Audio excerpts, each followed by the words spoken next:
Ready না আমরা?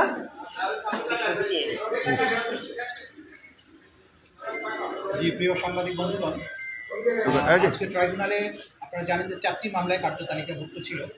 তার মধ্যে 2টো ছিল পুরাতন মামলা, যেগুলোতে আমরা সময় চেয়েছি, ডিফেন্স পক্ষ সময় চেয়েছেন, সেগুলো সময় দেওয়া হয়েছে। কারণ পুরাতন মামলার সাক্ষী আসছে না, আসামিরাও হাজির হচ্ছে না, সেগুলোর ব্যাপারে নেসেসারি আদেশ তারা দেবেন আদালত, সে কারণে সময় দেওয়া হয়েছে, পরবর্তী তারিখ দেওয়া হয়েছে।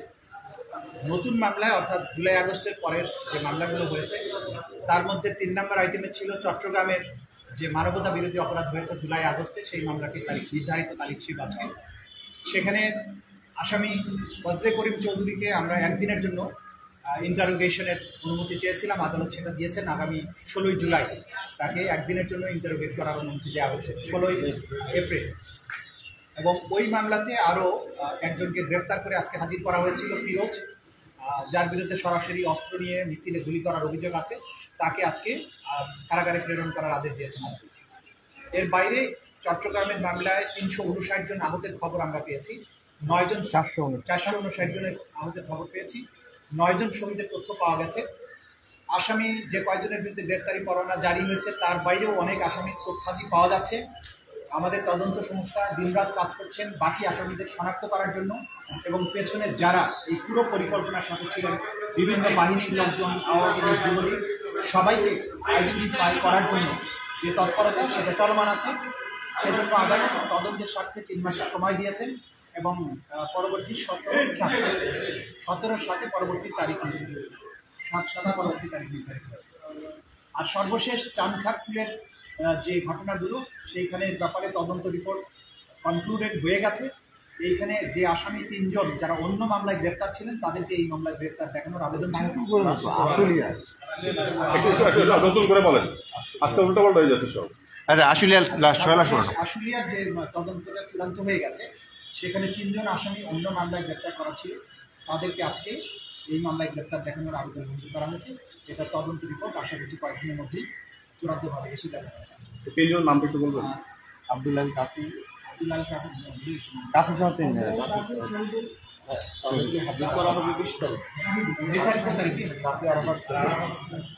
গায়ক বললেন।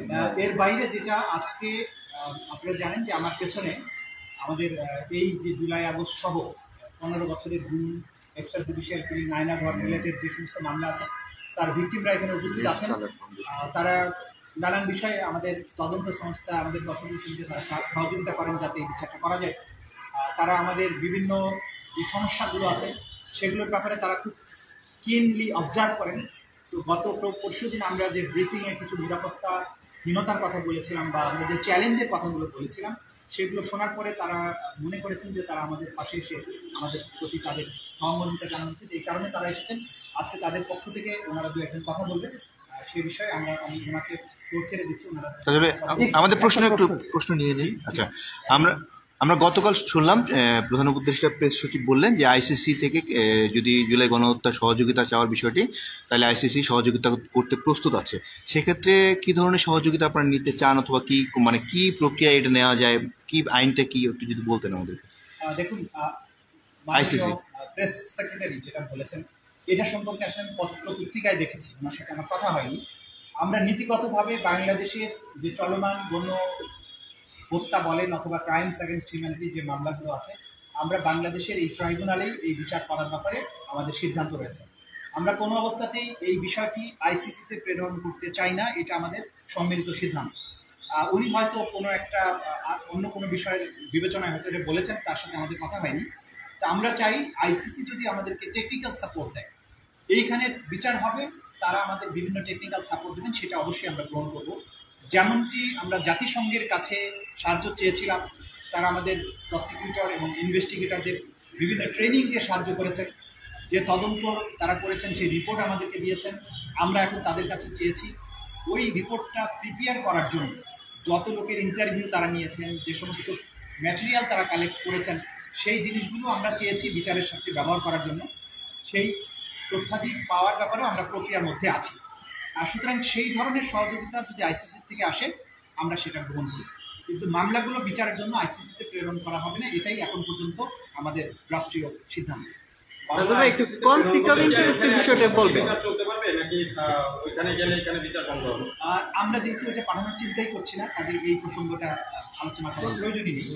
বাংলাদেশ এই ধরনের মানবতা বিরোধী অপরাধের বিচার করতে সক্ষম, বাংলাদেশ এই বিচার করতে দৃঢ় প্রতিজ্ঞ এবং ইচ্ছুক, বাংলাদেশের সেই সামর্থ্য আছে। সুতরাং ঘটনা বাংলাদেশে ঘটেছে, আসামিরা এই বাংলাদেশেই বাস করে বা বাংলাদেশের আশেপাশেই আছে, সাক্ষীরা এখানকার। সুতরাং এই বিচার বাংলাদেশের কোর্টে হবে, এইটাই হচ্ছে স্বাভাবিক বিষয়। আইসিসিতে তখনই যেতে হয় যদি কোনো রাষ্ট্রের অভ্যন্তরে সংগঠিত মানবতা বিরোধী অপরাধের বিচার করতে সেই রাষ্ট্র সক্ষম না হয়, অথবা সেই রাষ্ট্র যদি বিচার করতে উইলিং না হয়। বাংলাদেশের ক্ষেত্রে এই দুটার একটাও প্রযোজ্য নয়। সুতরাং বাংলাদেশ আইসিসি মেম্বার রাষ্ট্র হওয়া সত্ত্বেও বাংলাদেশের অভ্যন্তরে সংঘটিত মানবতা বিরোধী অপরাধের বিচার বাংলাদেশের অভ্যন্তরই করছে। কনফ্লিক্ট অফ ইন্টারেস্টের বিষয়টা একটু আপনি বলবেন যে আপনাদের যুক্তিটাই আরেকবার তুলে দিন। পালন আপনার সাথে পালনের সাথে যেটা আপনি বললেন কনফ্লিক্ট অফ ইন্টারেস্ট হবে কিনা, উনি যেহেতু প্রসিকিউটর। বারবার বলতে চাই না, এটা তো আচ্ছা, ঠিক আছে। বেশ বড় ইস্যু না। কারণ আজকে একজন ডিফেন্স লয়ার আছে, আগামীকাল প্রসিকিউশন আসতেই পারে, সেটা খুব বড় ইস্যু। কনফ্লিক্ট অফ ইন্টারেস্ট হবে না। একই মামলায় সে অন্য পক্ষে আগে অ্যাপিয়ার করে থাকে, তাহলে সে সেই মামলায় বিপরীত পক্ষে গিয়ে দাঁড়াতে পারে। এটা হচ্ছে খুবই পরিচিত এবং সাধারণ বিধান, এটা নিয়ে বিতর্ক। ওকে, থ্যাংক ইউ। আচ্ছা, আমরা ইয়েও না। আচ্ছা, আপনার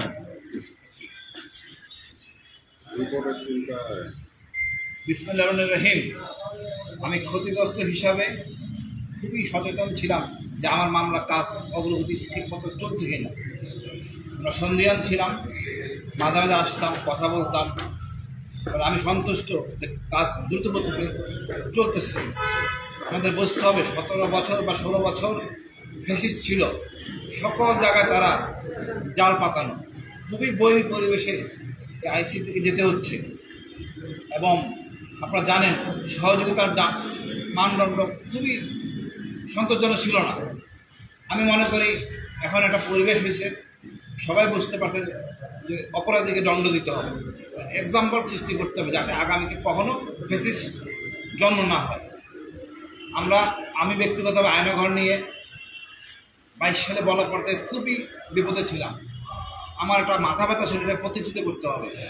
সরজীবনে চিফ প্রসিকিউটর সহ আমরা ওখানে যাই, সম্পূর্ণ জিনিস বোঝানো হয়। কোন রুমে আমি ছিলাম, কোন রুমে আজমি স্যার ছিল, কোন রুমে মুক্তিযোদ্ধা ইকবাল ভাই ছিল, মারুফ ভাই ছিল, সম্পূর্ণ বিস্তারিত সরজীবনে যাচাই করা। এখন মামলা ইনশাআল্লাহ আগামীকাল থেকে চলবে এবং দ্রুত নিষ্পত্তি হবে। আমি আশাবাদী এই শক্তি মানে আমাদের ন্যায়ের পক্ষের শক্তি বিজয় হবে এবং আমি মনে করি জনগণ ন্যায় বিচার পাবে। তবে একটা জিনিস রয়ে গেছে এখনো, দুর্বলতা, হতাশা। আমাদের আপা বলেন আমি চলে আসবো, চুপ করে ঢুকে পড়বো বা এখনই ঢুকে পড়বো, এই হতাশা কাজ করে, আতঙ্ক কাজ করে। আমরা মনে করি এই আতঙ্কের জায়গা পার হয়ে যাবে, 2-1টা মামলা সাবমিট করলে একটা মনে শক্তি দৃশ্যমান হবে। ধন্যবাদ। সরকার তো চাইছে যে শেখ হাসিনা ফিরে আসুক এবং আনার জন্য চিঠিও দেওয়া হয়েছে, সেই ক্ষেত্রে আসলে এটা আতঙ্কের বিষয় হবে কেন? না, উনি যে মাঝে মাঝে গত পরশু দিনে দেখলাম অহেতুক মানুষকে বিব্রত করতেছেন। উনি যদি বলতেন যে আমি অপরাধ করছি, সেই অনুশোচনা ওনার মধ্যে নাই। অনৈতিক শাসক, আমাদের দুর্ভাগ্য 17 বছর 15 বছর যারা ছিলেন, আমরা প্রতিবাদ করতে পারি নাই। আমি হালকা পাতলা প্রতিবাদ করে আমি জীবন সংকটে ছিলাম। আমরা চাইনি এখানে আর জন্ম হোক, এই জন্য নানা রকম সংস্কার। মানে তার এই বলাটাকে আপনারা হুমকি হিসাবে দেখছেন? অবশ্যই হুমকি দিচ্ছি। আমার পরিবার আতঙ্কগ্রস্ত থাকে, আবার আসলে তোমার কি হবে? পুরো জনগণ যারা মামলা করছি আমরা সবাই আমরা হুমকির মধ্যে থাকি। যেভাবে আসতে চাই সেটা ঠিক আছে। আইনি আর কেউ আসতে হবে, আইনি প্রক্রিয়া আসতে হবে, বিচার। আপনার কাছে একটা গুরুত্বপূর্ণ প্রশ্ন। চিফ প্রসিকিউটর তিনি গত কয়েকদিন আগে বলেছেন যে তারা যখন আয়নাঘর পরিদর্শনে গিয়েছিলেন সেখানে বোমা পেতে রাখা হয়েছিল এবং এই আয়নাঘর ছিল কাদের কাছে? ডিফেন্সের লোকজনের কাছে ছিল, আর্মিদের কাছে, ডিজিএফআই এর কাছে, র্যাবের কাছে। সেইখানে বোমা রাখা হয়েছিল। আপনি সামরিক বাহিনীর সাবেক একজন কর্মকর্তা হিসাবে আপনার কাছে কি মনে হয়? আমি বলি এটা আর্মির কাছে ছিল না, এটা যে আমাদের র্যাব হেডকোয়ার্টার পাশে পুলিশের তত্ত্বাবধানে রয়েছে। আমি বলি র্যাব ওখানে বোমা ছিল, মানে বোমা উদ্যোগিত বোমা ছিল।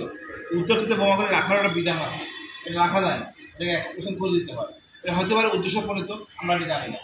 স্যাররা বলেন না এই কারণে, যেহেতু উপদেষ্টা ভিজিট করেন নাই, প্রধান উপদেষ্টা বললে হয়তো বিব্রত অবস্থায় পড়বেন, দেশের ভাবমূর্তি ক্ষতিগ্রস্ত হবে। দিন শেষে আমরা সবাই বাঙালি, বাংলাদেশে সেনাবাহিনী বলেন, পুলিশ বলেন, হয়তো আমরাই। সুতরাং ভুলও হইতে পারে, খালি খালি বিতর্ক না সরাইয়া আমরা একটা সমস্যার সমাধান দিয়ে আসি। তাই ওই কথাই উনি বলতেছিলেন, বোমা রাখা হয়েছিল, বোমা এমনি উত্তপ্ত পরিবেশের বাস হতে পারে, অ্যাক্সিডেন্টের বাস হতে পারে, ভিতরে ইতিহাস থাকার কথা না, যে নিউজ থাকার কথা না, হয়তো এটা ছিল। আর এটা তো হলো ওরকম অরিজিনাল কমবেট বোমা না, সামনে তাকান, কমবেট বোমা না, মানে ওটা তো ওরকম বোমা না যে আমাদের কনভেনশনাল বোমা না, এগুলো হলো সব টেম্পোরারি বানানো, এবং এটা যে কোনো সময় এক্সপ্রেশন আইডি করে, যে কোনো সময় এক্সপ্রেশন হইতে পারে। ওইটা আতঙ্কের পিছনে আমার মনে হয় হবে সব আতঙ্ক পার হয়ে গেছি আমরা। জনগণ আপনাদের সবাইকে নিয়ে আমরা সামনে আগায় যাবো ইনশাআল্লাহ, ন্যায় বিচার পাবো, সুন্দর দেশ হবে, স্বাধীনভাবে চলতে পারবো। ধন্যবাদ, থ্যাংক ইউ।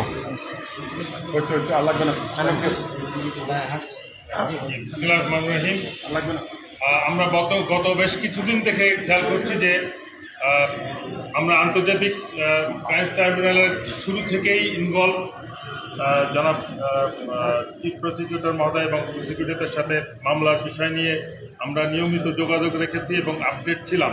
কিন্তু আমরা দুঃখের সাথে লক্ষ্য করলাম যে বেশ কিছুদিন ধরে এই ট্রাইব্যুনালকে তাদের কঠোর পরিশ্রমের মাধ্যমে অতীতের যে কোনো রেকর্ডের, তদন্তের যে কোনো রেকর্ড বা মামলার বিভিন্ন পর্যায়ের যে রেকর্ড, তার থেকে অনেক দ্রুততম সময়ের মধ্যে তারা বিভিন্ন মামলা ক্লোজ করে বিচারের আওতায় নিয়ে আসার চেষ্টা করছেন এবং অদ্যবধি এবং প্রতিটা মুহূর্ত চেষ্টা করে যাচ্ছেন। তারপরেও তাদেরকে কন্ট্রোভার্সিয়াল করার জন্য একটা ব্যাপক প্রচেষ্টা চলছে। আমরা বিষয়টা লক্ষ্য করলাম যে এটা কারা করছে, তারাই করছে যারা এই মামলায় আসামি হয়েছেন বা হওয়ার সম্ভাবনা আছে, এবং সেটার মধ্যে সমস্ত সরকারি সংস্থা, শুধু রাজনৈতিক দলের নেতৃবৃন্দ না, বা সরকারি সংস্থা, নিরাপত্তা বাহিনী, সশস্ত্র বাহিনীর সবাই, যাদের কাছে ব্যাপক অবৈধ অর্থ এই মুহূর্তে আছে, যাদেরকে এখনো বিচারের আওতায় আনা সম্ভব হয় নাই বা যাদেরকে অ্যারেস্ট করা সম্ভব হয় নাই। আমরা পুরো বিষয়টা মাননীয় চিফ প্রসিকিউটর মহোদয়ের কাছ থেকে ব্রিফিং পেয়েছি এবং আমরা সন্তুষ্ট মামলার তদন্তের কার্যক্রমে, এবং আমরা আশা করব যে এই মামলাগুলোকে চার্জশিট দাখিল এবং অ্যারেস্ট পর্যায়ে নিয়ে যেতে, তখনই কিন্তু আমার মনে হয় এই ধরনের হুমকি ধামকির যে বা ট্রাইব্যুনালকে কন্ট্রোভার্সিয়াল করার যে প্রচেষ্টা চলছে সেটা হয়তো থেমে যাবে।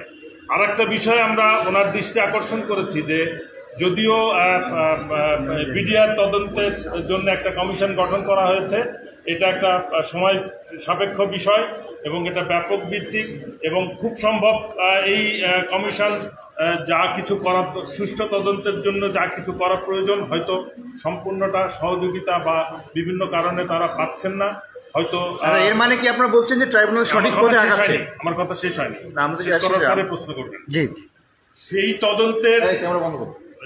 তদন্ত কমিশনের কার্যক্রমকে অব্যাহত রেখে আমরা চিফ প্রসিকিউটর মহোদয়কে অনুরোধ করেছি যে অভিযোগটা দাখিল হয়েছে বিডিআর হত্যাকাণ্ডের বিচার সংক্রান্ত, ওটাকেও যেন উনি এগিয়ে নিয়ে যান, তাহলে সম্ভব এটার সাথে ওটা কনফ্লিক্টিং হবে না। বিকজ অতীত ইতিহাসে আমাদের বাংলাদেশেরই আছে যে তদন্ত চলাকালেও বিচার কার্য শুরু হয়েছে, সেজন্য আমরা অনুরোধ করেছি এবং উনি বিষয়টা গুরুত্বের সাথে বিবেচনা করবেন বলে আমাদেরকে কথা দিয়েছেন। তা আমাদের দৃঢ় বিশ্বাস এই যে ঘটনার মাধ্যমে স্বৈরাচার শাসনকে বাংলাদেশে শুরু করা হয়েছিল, সেই হত্যাকাণ্ডের যদি প্রপার বিচার হয় তাহলেই আমরা ভবিষ্যতে আশা করতে পারবো যে এই স্বৈরাচার ভবিষ্যতে আর কোনো স্বৈরাচার সরকার স্বৈরাচার হওয়ার চেষ্টা করবে না বা এই ধরনের নৃশংস কার্যক্রম করার সাহস পাবে না। এবং আমাদের সবথেকে গর্বের বিষয় যে আমরা সশস্ত্র বাহিনীর সদস্য, এটাকে সার্বভৌমত্ব রক্ষার জন্য ইনট্যাক্ট রাখতে হবে এবং অ্যাবসলিউটলি সকল কন্ট্রোভার্সির ঊর্ধ্বে রাখতে হবে, এবং সেটার জন্যই আমাদের প্রচেষ্টা। এবং আমরা আশা করছি যে সশস্ত্র বাহিনীর মধ্যে যাদেরকে চিহ্নিত করা হয়েছে অপরাধী হিসেবে, তাদেরকেও আইনের আওতায় দ্রুত আনা হবে এবং সশস্ত্র বাহিনীকে কলঙ্কমুক্ত করা হবে। ধন্যবাদ সবাই। এই যে তদন্তের পর্যায়ে আপনারা বিভিন্ন সময় আমরা দেখছি যে আসছেন, আপনারা পরামর্শ দিচ্ছেন, এটি কি স্বাধীন তদন্তের উপরে বাড়তি কোনো চাপ সৃষ্টি করে? না, চাপ কেন হবে? এটা তদন্ত যাতে নিশ্চিত হয় সেটা নিশ্চিত করা।